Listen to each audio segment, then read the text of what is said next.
Hello, models. This is Random Episode. Welcome to the Random Shelter. We're going to be talking about a look into the future. Yep, that's the cringiest title of this video, and that's what we're going to be talking about. So, the world in 20 years will be an interesting place. And when I say that, I don't mean that in an entirely positive way. We have gotten a glimpse of that from the recent events of diseases and wars, instability in Europe, Middle East, China, Taiwan. As we move forward, technology will obviously advance, but the flow of it might become questionable. The world is now divided into three sides: the nations that support Ukraine, those that oppose it, and those that are neutral. But moving forward, they might whittle down into just two groups of support and opposition. Why do I say that? Well, two reasons. First is that the West believes that if you're not in support of them, then you oppose them. America is one such major example of that. That is their ideology, as we have seen in the past. Secondly is BRICS. Where did BRICS come from out of nowhere? Well, BRICS is more of a development group, development-based group made of Brazil, Russia, India, and China, and South Africa. But as of late, there has been word going around that other nations have desired to join it, join BRICS, as like Argentina, Iran, some even say Saudi Arabia, which I don't know about that one, but we'll see. Who knows? I fear that one day BRICS will change to be more like NATO at some point, more militaristic. Now that's a good thing and a bad thing, but it's a good thing because all the nations will be able to work together. All the nations that are in here, there will be better transfer of technology. Like India has been lately trying to get the 85% ethanol petrol blend technology from Brazil, because we do not wish to rely too much on petrol all that much. Right now we are at, I believe, 15% blend. Wait, how much was it? Yeah, I think we are at 15% ethanol blend, 85% petrol, 15% ethanol, and I think we're trying to get to like 25. Was it 20? I'm fucking up my numbers. Apologies, but we are definitely not at 85, and that's what we're trying to get eventually, because that would be great. Because we do extract a little bit of oil from our country as well, and if it's lowered, we will have to pay less prices and less money sent outside, which means we will have to redirect that money to other budgets like the military and the development budget, which is great. Also, it is the closest thing we're ever going to get to an RIC, because Ping Ping does not like RIC. I mean, the concept is great, but China does not fucks with us, unfortunately. It will be bad because, as I said, India, China can work together. China is hyper aggressive, and the reason for joining Quad is to counter China. So BRICS and China at the same time, when BRICS become militaristic, that would be difficult. And other reason would be is because the West is looking at militaristic BRICS as a confirmation that India is an opposing nation, which we are not. So relationship with the West will be affected. We have always been a neutral country, even from the start when we came about. I mean, I could personally have biases, right? I, as an individual, like Russia a lot, right? I do not like West all that much. I mean, I like the ideologies of the West. I like the development of the West. I just don't like the leadership of the West. So yeah, that's the thing. But the country itself, the government, always maintains a neutral stance. Always, and that's how it should be. But the West will not take that lightly if we join BRICS as a militaristic group, which is not yet, but it might become that. So because India develops by staying in the middle of these two factions, so we can trade with both. So this will be a very difficult time for us. Moving on to just prices of goods. I believe while normally stuff gets cheaper as time moves forward, we're getting to a point where we're running out of stuff. Coal and petroleum is believed to run out by in the major production hubs by 2050 to 2070. Silicon shortages, demand for cobalt is increasing because everyone wants a fucking Tesla. So until and unless we make new tech that require fewer resources, allow us to dig deeper into the earth crust to get more resources out of, future is looking very expensive. Like, you would think that things would get cheaper and cheaper, but they might actually get more expensive. Also, smaller nations or underdeveloped nations especially are going to be exploited. Several nations are already being exploited for the resources due to bigger nations like China. I think there was a recent thing where China was fucking around in Chile or whatever, and some South American countries as well, and maybe Afghanistan as well. We might have to see about that, We might actually be getting into Afghanistan as well. I'm not 100% on that. We have not decided yet because we don't really want to talk about Taliban all that much. We don't want to deal with them, but whatever, we'll see. Because we have a very, good faith with Afghanistani people. We don't like Taliban, but what can you do? They are in power there. We'll see. Bribing local officials and big political figures is another thing that China does to get access to this country's national wealth or resources. Global warming is another big issue that we'll be facing. As I said, in 20 years, the coastline will be underwater soon because the glaciers are gonna go fucking ape shit and melt. The icebergs are gonna melt. The poles are gonna melt, everything's gonna fucking melt, and there's going to be loads of water. Ports will be need to rebuild again and again because it's not like the water is just gonna go up 35 feet in an instant and then we have to build the ports again. No, every single year we have to push back the ports, and that's gonna be taking a lot of money. Millions of people who live in these areas who are dependent on the waters for food and shit, they are going to be displaced by the rising waters. There's going to be in more cramped spaces. Food will be another big issue as fishing breeding grounds will change depending on the temperatures of the water because, if you have ever studied geography, they also teach you that, certain areas where cold water currents and hot water currents meet, those places are prime locations for like fishes, breeding grounds, and they can get a lot of fishes there. But unfortunately, they can't because, the current will be changed probably. I'm not 100% on that.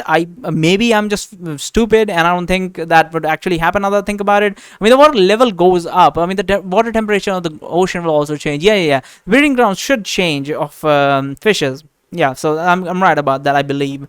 Another thing that food crops are also already showing signs of lower produce due to heat. Like this year in India, we were actually going to send export wheat, but what ended up happening was like a fucking heat wave, and because of that, the food production was lower than what was expected. So we decided not to sell too much. I'm not sure even if we even got the permission from the World Trade thing.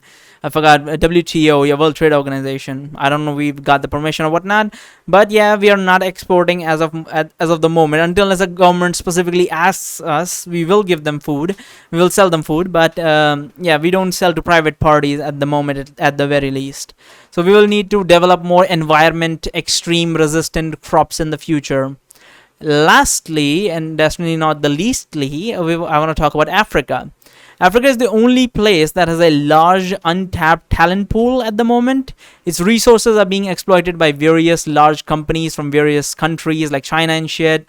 But due to having a colonial past, as I've observed online, there is a disdain in the African people for the West, from what I can see. Right now, both India and China are trying to build a better relationship with the African continent, with the various African countries. Because once those countries start developing, becoming developing from underdeveloped, trade between our nations will increase and a flow of talent will flourish and help both nations develop. Already know that here in the capital of India, a lot of African people come to study. So I'm looking forward to those nations developing a bit more. The thing is like, how should I put this? It's just a little bit sad to see that how much potential that area has, but it's 2022 and they just cannot develop. I'm not saying they don't have rich people, but they can't develop because a lot of their own self there are a lot of corrupt people in their system, but at the same time, like, they're getting exploited by foreign countries, all that, like, very heavily. Like South Africa is a much better condition than the other countries.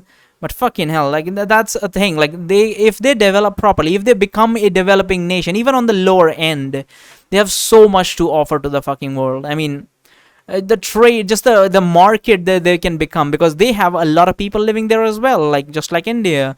Like, maybe, I mean, as a whole continent, at least, they have a lot of people living there. So I think their whole thing will go way up, and their living conditions will be way better. They don't have to, like, dig with their fucking hands, and illegal mining and all the stuff that they have to do over there to survive. I've seen several documentaries and stuff like that. So I really wish that area develops in the next coming 20 years. In India, China is doing its classic, throw money and try to get into the debt situation and all that, classic China. But yeah, India is trying to genuinely help as much as possible because we want that area to develop so that we can, it's a selfish thing too. We also want to trade with them and get money out of it, right? Unlike what Britain did to us, where they completely removed industries from this area, completely dominated the country, and just like stole wealth out of the country. We don't want to do that. We want to develop them where we can mutually benefit each other, which is, I think, it is going to be very big in the future. So I really want Africa to develop in the future, hopefully with like positive lookout toward India. And last but not the least, which is a little bit scary, actually, last but not the least was Africa. But here's one other thing that I want to talk about, which recently happened. So America is not giving visa to Russian people, Russian diplomats and such, to come into America, which is understandable because they have put sanctions there. But the thing is that the UNHQ is in America. I mean, I can understand if you stop them from going anywhere else in America, but you should not be stopping them. You shouldn't be able to stop them from, fucking around. They can't even come to fucking UN headquarters. That's ridiculous because this is a very breaking point thing. If they can't even access it, there's only two things: either they're going to virtually access it, which they can. America can't stop them from doing that at least, but that's still fucked up that they can't even come there physically, because that shows that UN is completely under the Western Bloc's control, and that is a thought that really irks everyone, underdeveloped and developing nations as well. Like, it's like, yeah, we understand that you hate Russia right now, but just removing a country that size from like a whole international group, wouldn't that just start another group? Wouldn't that just like lead to a World War III sort of situation where groups cannot even talk anymore? The whole point of UN was so that we can stop World War III and better, understand each other, talk, and solve these situations. Small conflicts I can understand, but the big conflicts can be avoided at least. But that sort of thing is going to go down the drain if America does not give access to, Russian people to the fucking UNHQ. I really hope they do, because this is going to be a really fucky situation if they don't. I mean, they already made the whole situation a little bit sussy with their fucking when they blocked the Russian foreign reserves that were in their fucking country, in their American banks, that they completely blocked. I think it was $300 billion or something like that. 300 or 600, I don't remember. But something like that. And that is kind of iffy that they can just block out a country's money like that. That is money that the Russian people have earned and paid in taxes. So that's kind of iffy that they can block that, because if you can block that, then they can block anything. Like your fucking Scandinavia, and your money can be blocked. Your fucking Australia, your money can be blocked. Fucking India, you can block, your money can be blocked. Any country out there, their money can be blocked, if that's the fucking case. And that's really fucked, because that sets a really, really fucked up example. And because of that specific thing, now countries are trying to move away from dollar. I mean, there is no good alternative, so we can't do that just yet. But they're trying to, and that in itself should alert the Americans that they are really pushing it at this point. But it looks like the new administration is really just does not care. And that's a really sad thing to see at the moment, at least. Anyway, thanks for listening to me, and bye-bye.